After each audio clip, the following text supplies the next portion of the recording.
First 1/3 जो distance है उसको v1 स्पीड से चलता है, सेकंड जो 1/3 डिस्टेंस है उसको v2 से चलता है, थर्ड जो 1/3 डिस्टेंस चल रहा है वो v3 से चल रहा है। ठीक है, तो फर्स्ट सेकंड और थर्ड 1 3 1 3 1 3 जोड़ेंगे तो कंप्लीट डिस्टेंस आ जाएगी।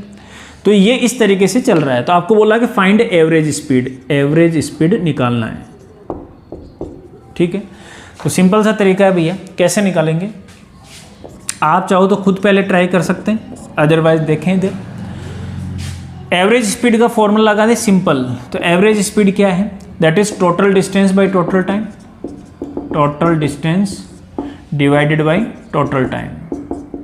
ठीक है, ओके, वैल्यूज पुट करते हैं। टोटल डिस्टेंस कितना है, तो देखो 1/3 1/3 1/3 यानी कि टोटल डिस्टेंस के कितने टुकड़े किए, 3, 1/3 1/3 1/3 1/3 1/3 1/3 3 बार जोड़ेंगे तो वापस कितना आ जाएगा, दैट इज 1 3 1 3 1 3 इज 3/3 यानी कि 1 यानी कि टोटल। तो टोटल डिस्टेंस के 3 टुकड़े किए। तो इस टोटल डिस्टेंस को आप कुछ भी ले लो, तो मान लो मैंने ले लिया टोटल डिस्टेंस 3x, क्योंकि टुकड़े 3 करने थे तो मैंने 3x ले लिया, डिवाइडेड बाय टोटल टाइम। तो एवरेज स्पीड निकाल रहा हूँ, कोई अलग से सेंस नहीं यूज कर रहा हूँ, सीधा सीधा है total distance by total time. Total distance मैंने ले लिया 1/3 था तो 3x ले लिया, आप चाहो तो x ले लो, कोई प्रॉब्लम नहीं, आंसर सेम आएगा। टोटल टाइम कितना है, तो टोटल टाइम, पहला टाइम कितना लगा, तो टाइम तो दे नहीं रखा है, पहले टाइम कितना है, तो टाइम निकालना पड़ेगा। तो पहले टाइम मान लो कितना होगा, तो टाइम होता है डिस्टेंस अपॉन स्पीड। तो डिस्टेंस कितनी थी पहले, x, दूसरी भी कितनी थी x, और तीसरी भी कितनी थी x, क्योंकि टोटल मैंने कितना लिया है 3x।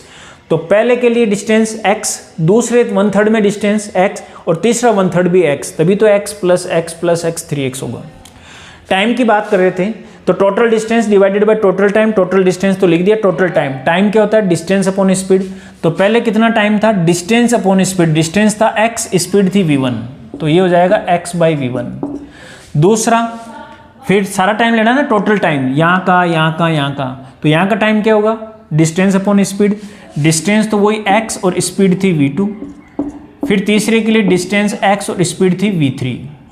ठीक है, सॉल्व कर लेंगे इसको, दैट इज 3x, यहाँ से x कॉमन ले लेंगे, अंदर हमारे पास बन जाएगा 1/v1 v2 v3, 1/v1 plus 1/v2 plus 1/v3। Math सही है टोटल, x कैंसिल कर दो पहले, यहाँ से अपन एलसीएम ले लेंगे तो 3v1 v2 और v3, ये एलसीएम था, ये ऊपर चला गया, यहाँ बचेगा हमारे पास v2 v3, यहाँ बचेगा हमारे पास v1 v3, यहाँ पर हमारे पास बचेगा v1 v2, that is over average.